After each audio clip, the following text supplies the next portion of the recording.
한 분 한 분을 우리 예수님의 이름으로 사랑하고 축복합니다. 아멘. 오늘 본문은 우리 예수님이 말씀하신 포도원 일꾼의 비유입니다. 여기 나오는 이 포도원이라고 하는 것은 하나님의 나라를 상징하고 있고요. 그 다음에 넉넉한 마음을 가진 이 주인은 바로 하나님 아버지 자신을 이야기합니다. 그리고 그곳에 가서 부름받아서 일하는 일꾼들은 바로 저와 여러분을 이야기하고 있는 거죠. 오늘 이 본문을 깊이 묵상해 보면은 이 포도원의 주인은 이상해도 한두 가지가 이상한 게 아닙니다. 정말 이상한 고용주입니다. 왜냐하면요, 첫 번째는 이 고용주는 자기 이익보다도 어떻게 해서든지 한 사람이라도 더 일당을 쳐주려고 안달인 사람의 모습으로 나타나고 있습니다. 오전 9시에 일꾼을 불러가고 또 정오에 오후 3시에, 그리고 더 놀라운 거는 일 마감이 오후 6시인데 1시간 남겨놓은 오후 5시에도 길에 나가서 그곳에서 일을 못 찾고 있는 사람들을 불러다가 일을 시키고 있습니다. 여러분, 이분들이 와서 일을 얼마나 했겠어요? 와서 1시간? 일 좀 배우다가 일 끝났다고요. 그런데 그 모든 사람들에게 일당을 어떻게 준다고요? 다 온전히 쳐줘요. 1데나리온을 쳐준다는 사실. 우리가 볼 수 있는 이 포도원 주인은 이 일당을 아끼려고 하는 사람이 아니라 어떻게 해서든지 한 사람이라도 더 일당을 주지 못해서 안달인 사람의 모습으로 나타나고 있습니다. 두 번째 또 이상한 점은요, 일꾼들을 뽑는 기준이 없어요. 우리로 예를 들면은 저 사람 힘께나 쓰게 생겼다. 저 사람 경력직이지. 저 사람은 또 미장의 기술이 있대. 저 사람은 눈치가 빨라서 눈치껏 잘한대. 이런 기준이 하나도 없어요. 전혀 기준을 따지지 않아요. 그리고 모두 다 데려다가 포도원에서 일을 시키는 모습을 볼 수 있습니다. 심지어는요, 일거리를 못 찾아서 하루 종일 공치고 있는 사람들까지 데려다가 포도원에서 일을 시키고 있어요. 이상한 점이 한두 점이 아니죠. 자, 우리 6절, 7절 말씀 다시 한번 읽어보실까요? 시작. 제 11시에도 나가보니 서 있는 사람들이 또 있는지라. 이르되 너희는 어찌하여 종일토록 놀고 여기 서 있느냐. 이르되 우리를 품꾼으로 쓰는 이가 없음이니이다. 이르되 너희도 포도원에 들어가라 하니라. 자, 여러분 같으면 이런 사람 데려다 쓰겠어요? 이런 일꾼들? 인력 소개서에 갔는데 하루 종일 안 팔려간 거예요. 그런 사람 데려다 쓰겠냐고. 근데 이 주인은 이상하리 많지 그런 사람들까지 다 데려다 쓰고 있습니다. 마치 공공근로 같아요. 여러분, 공공근로 아시죠? 공공근로는 이런 목적이 있습니다. 일자리를 통해 근로자의 자립 기회를 마련하고 이들이 사회에 계속 참여할 수 있도록 근로 경험을 제공한다. 공공근로. 새벽기도 끝나고 가다 보면 노란색 조끼를 입고 길거리에서 쓰레기를 줍고 계시는 어르신들. 이번 주중에 한 국가기관을 갔다 왔습니다. 이 국가기관을 갔더니 종합상황실에 딱 들어가니까 바로 왼편에 책상과 의자가 놓여져 있고 그곳에 조끼를 입은 어르신, 여자 어르신이 앉아 계시더라고요. 그분은 그 자리에서 무슨 일을 하냐면요, 휠체어를 빌려주는 일을 해요. 일자리를 만들어주는 거죠. 국가에서 그분들에게 도움을 주고 더 건강하시도록 경제적으로도 또 삶의 가치를 느낄 수 있도록 그렇게 해주는 그런 일인 거죠. 마치 이런 것과 같은 그런 포도주, 이 포도원의 주인임을 알 수가 있습니다. 자, 이런 마음이 넉넉하고 마음 좋은 이 포도원 주인, 겨우 1시간밖에 일하지 않았는데 하루 일당을 다 쳐줬어요. 요즘으로 얘기하면 14만 원, 여자분으로 하면 최고 많이 받으면 10만 원에서 13만 원 이렇게 되는데 그거 다 쳐줬다고요. 1시간 일했는데.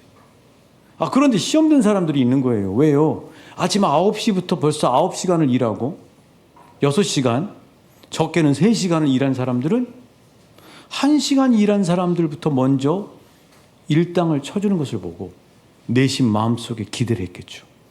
여러분, 얼마나 시급이라고 하는 게 예민합니까? 나는 9시간 더 일했으니까 나는 6시간 일했으니까 시급으로 계산하면 더 쳐주겠지. 웬걸요? 자기 차례가 됐는데 어떻게 해요? 똑같이 한 데나리온, 똑같은 일당을 쳐주는 거예요. 여러분, 노동청에 신고할 수 있습니까? 신고할 수 없어요. 오늘 말씀 2절 보세요. 이미 일하기 전에 포도원의 주인과 일하는 사람들이 얼마 주기로 했어요? 하루 한 데나리온 주기로 근로계약서를 다 썼어요. 그게 뭐 할 말이 없는 거예요. 주고 싶은 대로 주인이 주는 거죠. 약속된 대로 금액을 지불했기 때문에 아무 문제가 없는 것입니다. 자, 그렇다면 우리가 여기서 알 수 있는 사실은 이 포도원 주인의 의도와 목적이 심상치가 않다는 사실이에요. 그는 자신의 이익에는 관심이 없어요. 오직 어떻게 해서든지 사람들이 잘 살 수 있도록 하는데 애쓰고 있는 주인이에요. 정말 훌륭한 분이죠. 이런 식으로 기업을 경영하는 분이 있다면 참 좋을 것 같아요. 마인드가 다른 거죠.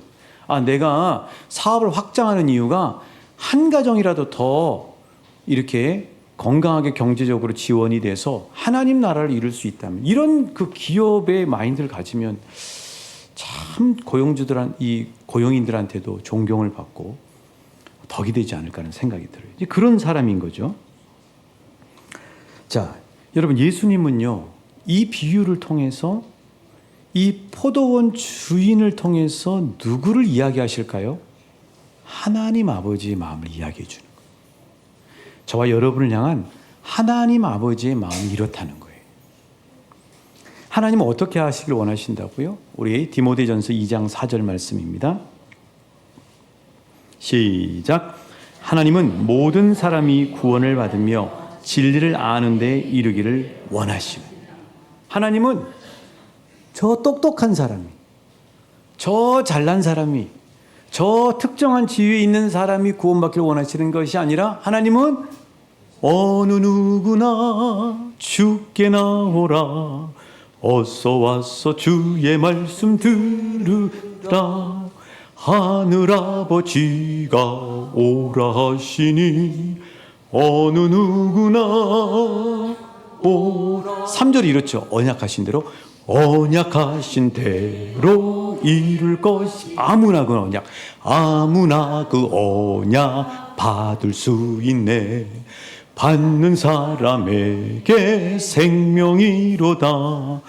어느 누구나 오라. 주님의 마음으로 어느 누구나 주께 나오라, 어서 와서 주의 말씀 들으라, 하늘아버지가 오라 하시니 어느 누구나 오라. 이게 하나님 아버지의 마음이라는 거예요.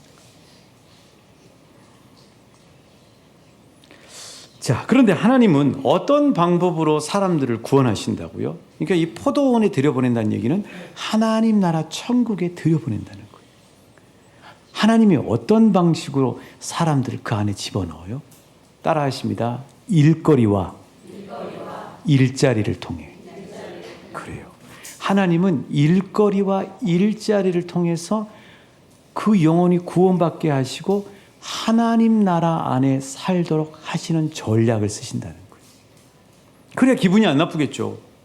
그냥 와가지고 노숙자이신 것처럼 그렇게 하는 것보다 뭔가 와서 하나님 앞에서 밥값을 하면 하나님은 그게 별로 도움이 안 돼요. 그런데 본인은 좀 떳떳하지 않겠습니까?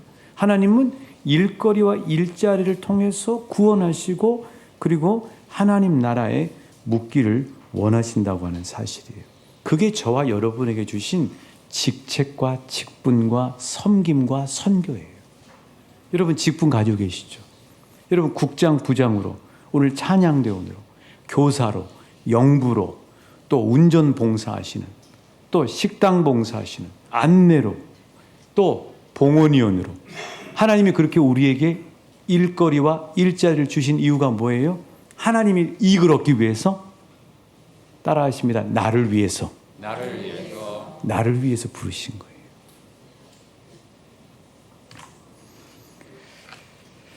실제 이 포도원 주인, 그리고 일한 사람들을 비교해 볼 때 일꾼들이 대박이 난 사람들이, 횡재한 사람들이라고요.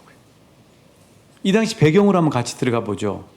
이 당시의 배경은요, 포도원은 지배하고 있던 로마 제국의 수탈의 1번지예요. 우리 그 사실 너무 잘 알아요. 우리 지역이 일제시대 때 수탈의 1번지가 어디예요? 쌀농사예요. 그러니까 대장촌이라는 이름이 나온 거고, 곳곳에 적산 가옥 이렇게 있죠. 일본식 가옥. 그런 게 있는 이유가 그거예요. 이런 사진처럼 그렇게 되는 거죠.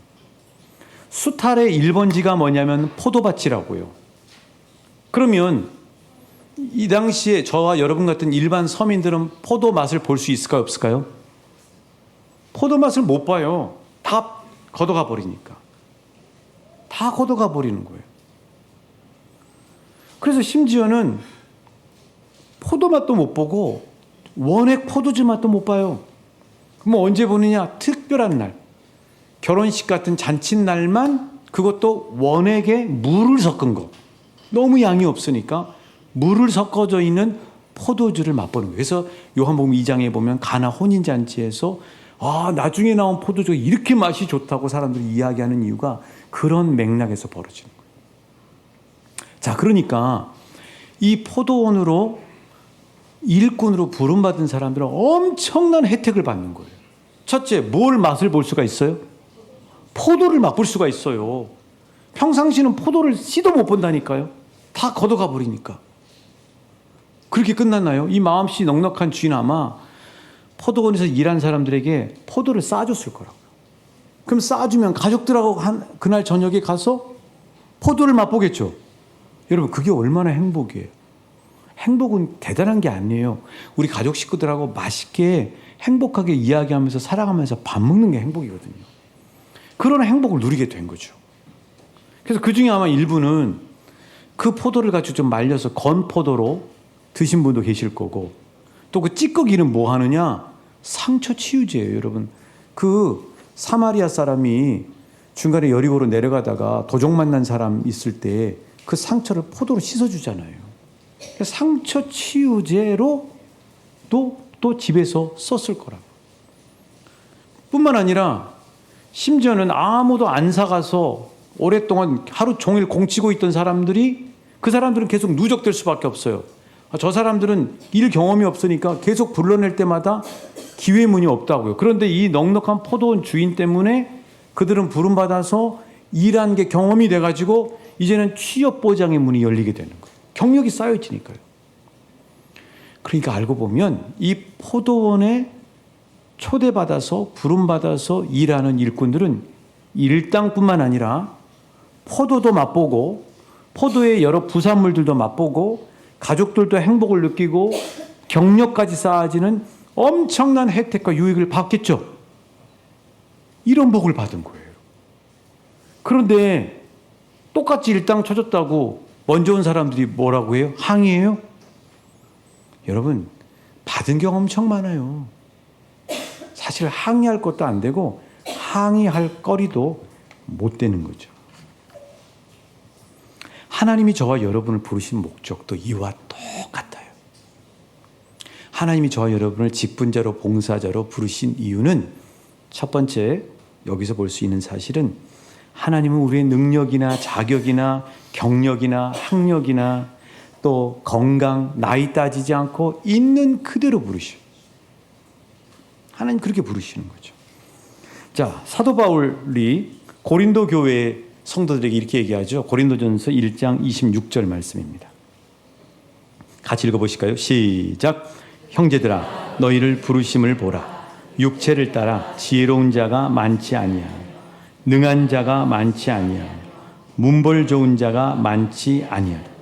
여러분, 하나님은 얼마나 퀄리티가 대단하신 분이에요. 하나님은 퀄리티가 대단하신 분인데 저와 여러분을 일꾼으로 부르셨어요. 근데 저와 여러분에게 스펙 내놓으라고, 이력서 내놓으라고 얘기 안 하시잖아요.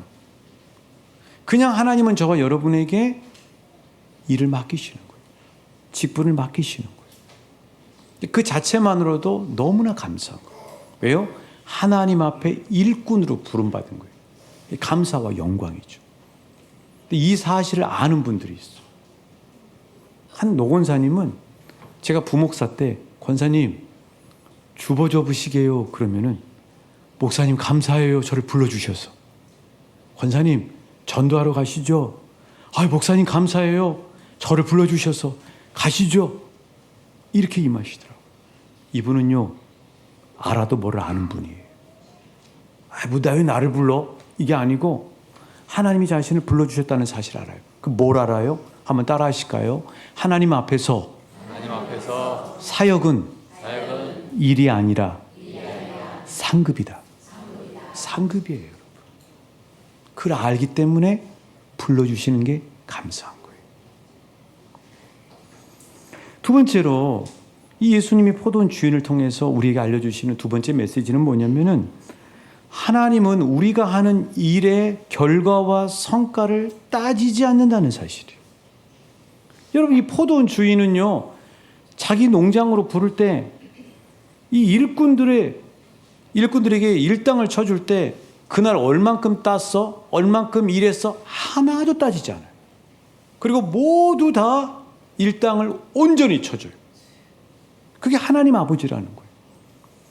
하나님 아버지는 저와 여러분이 무슨 직분을 맡아서 어떤 부장을 해서 어떤 국장을 해서 얼만큼 일을 잘하시느냐 여기에 관심이 없어요. 하나님은. 하나님이 관심 있는 건 뭐냐면 하나님이 귀하게 여기시는 건 뭐냐면 따라하십니다. 순종하고 그 자리를 지키는 것이다. 이걸 하나님이 기뻐하시는 거예요.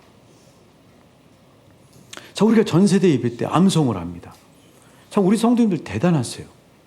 또 뭐 다가올 이웃사랑 김장이 있어요. 또 얼마 전에 끝났던 말씀잔치가 있어요. 여러분 말씀잔치 준비하라고 하면 얼마나 부담스러워요. 이웃사랑 김장하려고 그러면 부담스럽지 않아요. 근데 우리 성도님들은 부담은 돼도 순종을 잘했어요. 그리고 그렇게 부담스러워하는 것 같은데 보면은 막상 딱 그날이 되면은 다 열심히 준비해가지고 잘하시더라고요. 이게 정말 저는 하나님이 기뻐하시는 우리 교회의 최고의 장점 중에 하나라고 저는 믿습니다. 그러니까 하나님은 전세대 예배 때 여기 나와서 토시 하나 안 틀리고 암송을 잘하는 게 관심이 없어요. 하나님이 이 자리에 서는 것을 기뻐하시는 거예요. 이 자리에 순종하고 서서 더듬더듬 하더라도 이 자리를 지키는 것, 순종하는 것, 그걸 기뻐하신다니까요. 하나님은 대표 기도를 여기서 얼마나, 여러분, 저와 여러분이 기도를 하면 얼마나 잘하겠어요, 하나님 앞에서. 하나님은 우리가 기도를 잘하고 은혜스럽게 하는 거, 이거에 별 관심이 없어요. 하나님은 그 자리를 불렀을 때 그 자리에 따라하십니다. 순종하고 자리를 지키는 거. 그걸 기뻐하시는 거예요.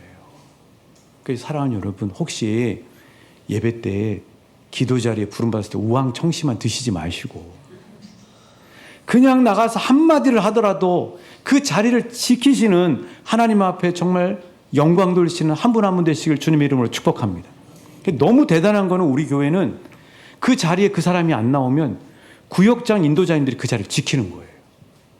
그 자리가 하나님 앞에서 펑크가 나지 않도록 지키는 너무 훌륭한 교회예요. 대단한 거예요. 하나님 그걸 기뻐하신다니까요.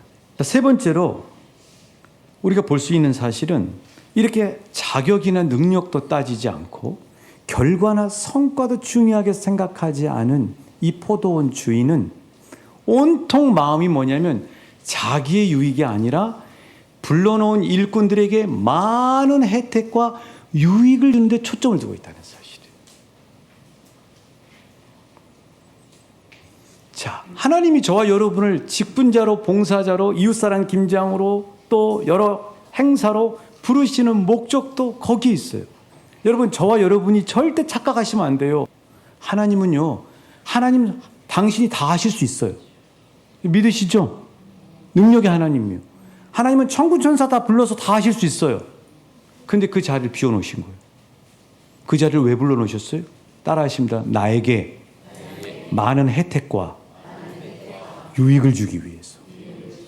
유익을 주기 위해서 부르신 거예요. 절대 착각하시면 안 돼요. 뭐 내가 그 자리에 없어서 내가 없으면 안 돌아간다? 저 없어도 잘 돌아가요. 여기 불러주는 것만 해도 감사한 거예요.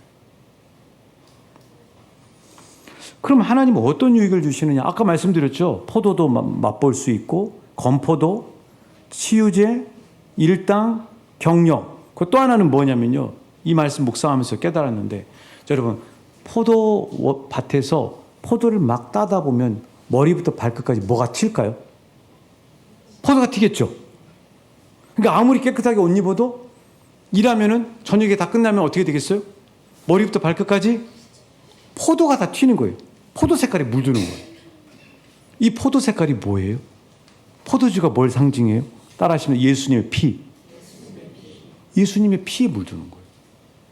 그러니까 주님이 저와 여러분을 봉사자로, 직분자로 부르신 이유는 뭐냐면 우리를 보혈로 물들이기 위해서예요.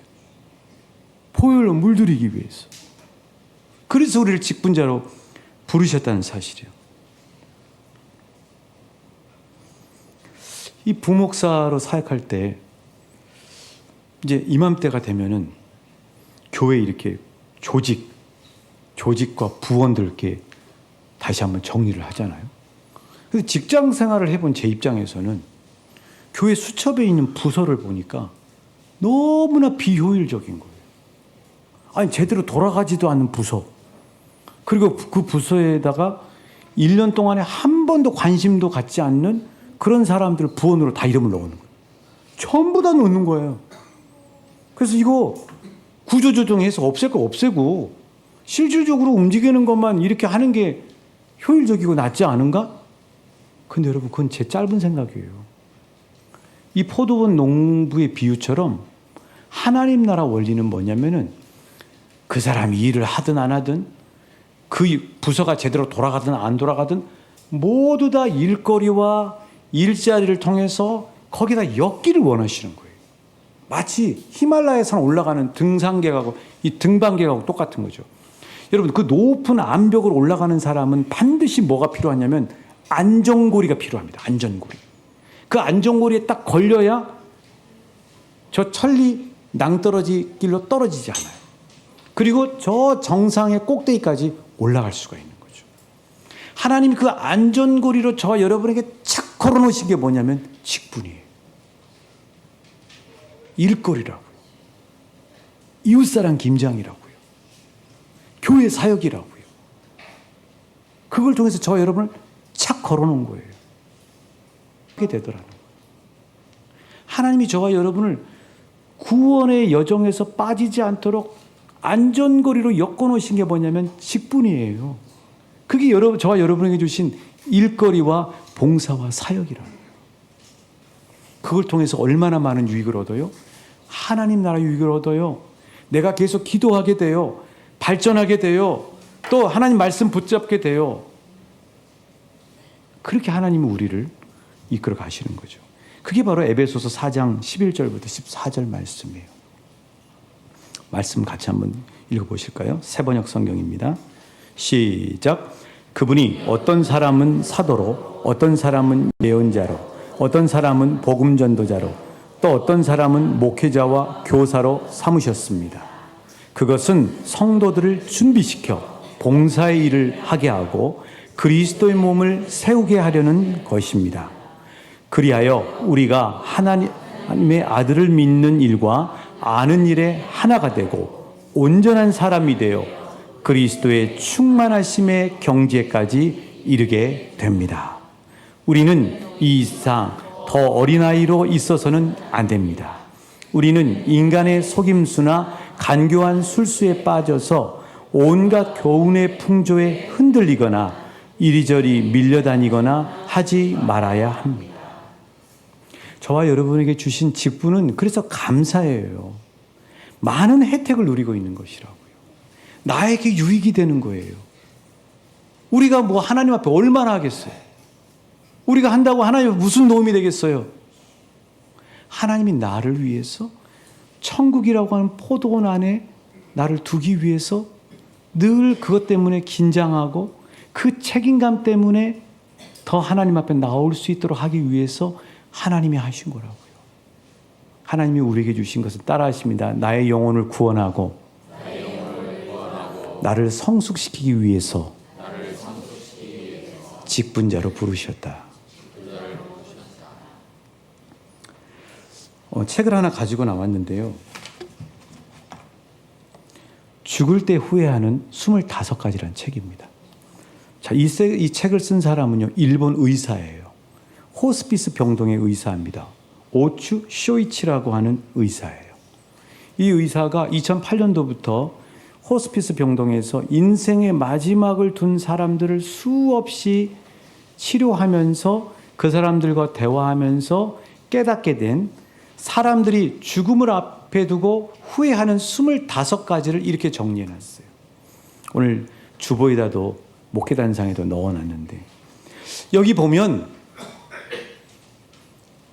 거의 죽음을 앞에 둔 사람들이 후회하는 내용 중에 내가 돈을 더 많이 벌었으면, 내가 일을 더 많이 했으면, 이런 사람은 단 한 사람도 없더라는 거예요. 오히려 내가 가족들하고 더 많이 사랑했으면, 내가 내 주변에 있는 사람들에게 좀 더 친절하고 따뜻하게 대했으면, 이런 후회를 한다는 거예요. 자, 우리도 병원에 한번 갔다 오면 오늘 현재 내 가정과 내가 가지고 있는 것들이 얼마나 귀하다는 사실을 다시 한번 새삼 느껴요. 그거와 비슷한 거죠. 그런데 그러니까 이런 부류의 책들을 보면 일을 더 많이 했으면 하고 후회하는 사람은 단 하나도 없어요. 그런데 이상한 거는 하나님 앞에 설 거를 생각하는 사람은 건강하고 이 땅에서 나에게 시간이 주어졌을 때 하나님 앞에 일하지 않았던 것을 다 후회해요. 이게 틀린 거예요. 제가 이분 얘기를 하고 마치려고 하는데, 박 집사님이라는 분이 계셨어요. 이분은 성격이 상당히 적극적이셔서 살림살이도 직장생활도 사회생활도 아주 빠릿빠릿하게 성실하게 열심히 잘하셨어요. 이분이 어느 날 말기 췌장암에 걸리셨어요. 그 상황에서 인생을 딱 돌아보게 될 거 아닙니까? 딱 돌아봤더니 제일 중요한 게 한 게 안 돼 있다는 걸 알았어요. 그게 뭐였냐면 하나님 앞에 봉사하는 거.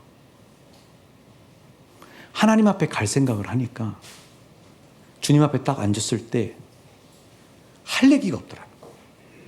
그래서 뭐 세상과 우리 뭐 교회를 구분할 필요는 없지만 너무 세상에서는 열심히 했는데 정작 하나님 앞에서는 본인이 한 게 아무것도 없다는 사실을 알게 된 거예요. 이 췌장암이라는 암은 다른 거에 비해서 상당히 고통스러워요.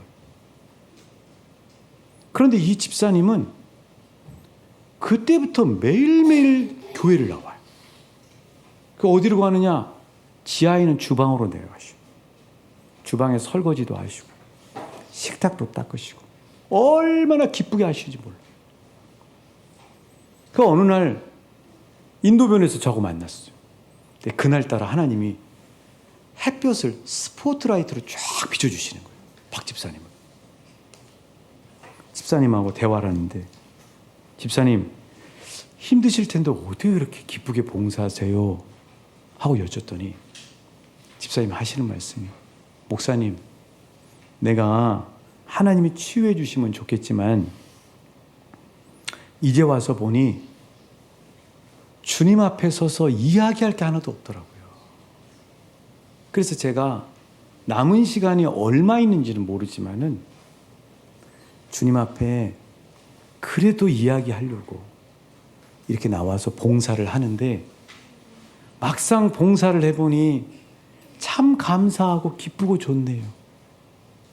그 말씀을 하시는데, 그 집사님의 얼굴에 영혼의 햇볕이 비치기도 했지만 햇볕이 그 집사님 얼굴 쫙 비치는 게 아직까지 제가 잊혀지지 않은 그 생생한 모습이에요. 사랑하는 여러분, 하나님이 저에게 주신 사역은 일이 아닙니다. 나 없어서 일 못하시지 않아요. 나를 사랑하셔서 하나님의 일에 초대하신 거예요. 나를 유익하게 하고 나를 성숙시키기 위해서 그 자리에 초대하신 거예요. 하나님이 이 연말에 저 여러분에게 초대하실 때 순종함으로 기쁨으로 감당하시는 착하고 지혜로운 주의 일꾼들 되시길 우리 주님의 이름으로 축복합니다.